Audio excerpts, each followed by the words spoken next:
along, Sergeant Lake. Come on. Go on. Yeah. This way, Inspector. Well, oh.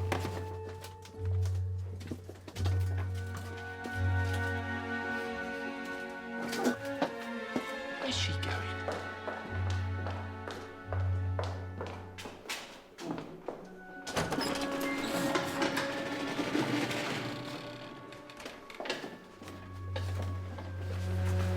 Sherlock matches. Recent, I should say. Interesting smell. Diesel? Possibly. So you see, Inspector, any of us could have done it. That's absurd. Once Mr. Lawson started firing, we were all frozen to the spot. What, nobody moved? Everyone present and correct throughout Mr. Hudd's absence? And I want you all to bear witness. Absolutely. Charades? But the lights were out. I know what I saw. Stephen? He was larking about at the piano. I told him off. Stephen, that really isn't helping. No, Stephen went for help. All these weeks typing your letters. It's only gonna lock the bloody door. And, where did he go after that? I couldn't honestly say. And young Mrs. Hudd? Gina? She was with me, just behind the others. Are you quite certain of that fact? Well, now that you press me, she came away from the window. Oh, somebody please get Wally! In that preposterous outfit, but then... You don't think my sister could... No, we're not jumping to any conclusions. Well, she's always been flighty, unpredictable, volatile, and she's been sticking to Mother like flypaper since the moment she got here. What, Mildred? Oh! Well, she knocked into that little table, and after that, I don't know where she got to. So, what now, Inspector? You're not really going to arrest my Wally, are you?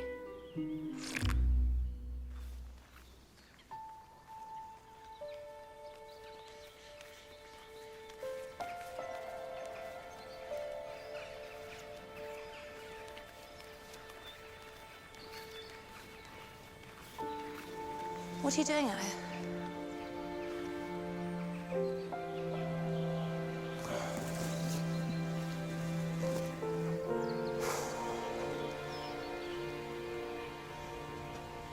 Smell that? Giant redwood.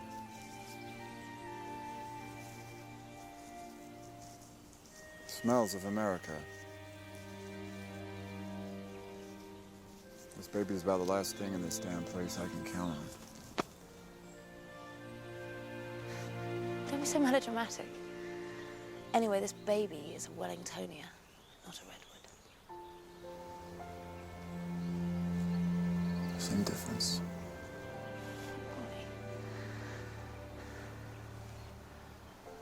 Wally, where were you going on that bicycle? What about me?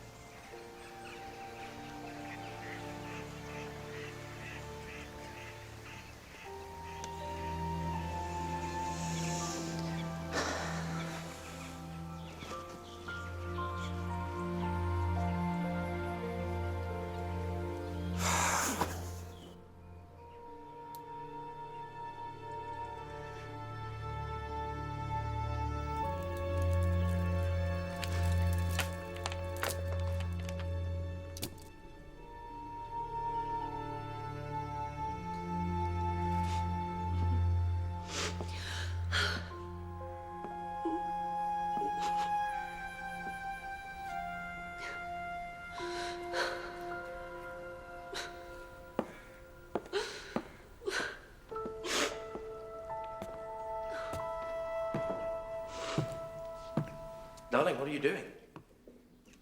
Keeping busy. Oh, has he been a brute again? He's not a brute. Oh, of course not. But a chap like that and a girl like you, he doesn't know what makes you tick. How could he? What makes me tick? Flirt in town. a wardrobe heaving with pretty clothes, and a cow-eyed lover who doesn't leave crumbs in the bed. Am I right? You don't know the first thing about me. I know all I need. One day I'm going to be as rich as Chris as soon as I get my play on. And you, my dear, you shall be as rich as Mrs. Croesus. Marry me. Idiot. You like having men mooning after you, don't you? Yes. Is that very cruel? Yes, terribly. Still. Give it a few years and the magic will soon wear off. And no one will look at me like that ever again. And everyone, even you, see how truly rotten I really am.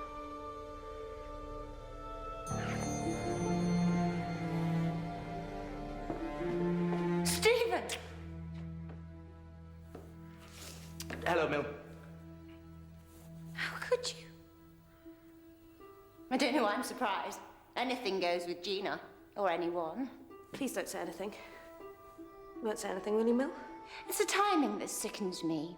Timing? Mother being poisoned. What? Didn't you hear? With arsenic, apparently. Give it a rest, Mill. Mark the air of tragic surprise. Don't come all innocent with me, young lady. As I said, blood will out.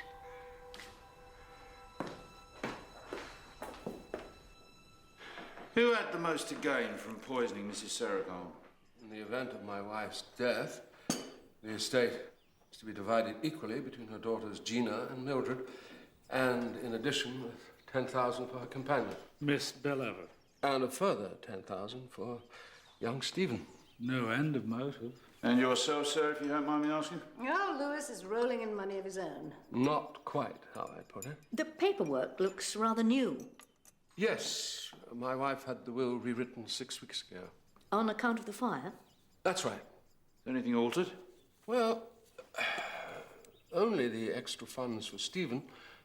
I wouldn't read anything into that. I think my wife was rather concerned when his latest musical project went south. And did Stephen know this? Did he know about the extra cash? I believe my wife did tell him. Mystify him. He's miles away. Miss Marple. I'm so sorry. I was thinking about Edgar Lawson and how very odd it was. Go on.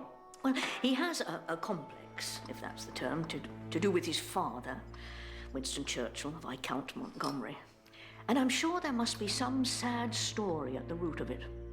A child without a name, probably mothered by some street girl. Ruth, you know nothing about the case. I don't need to. It's called feminine intuition. Isn't that right, Jane? Perhaps it is, although I do wonder why turn on you, the one person who has done more for him than anyone else, and why that night, at the very moment of the murder. Odd, as you say. And it's more than that, isn't it?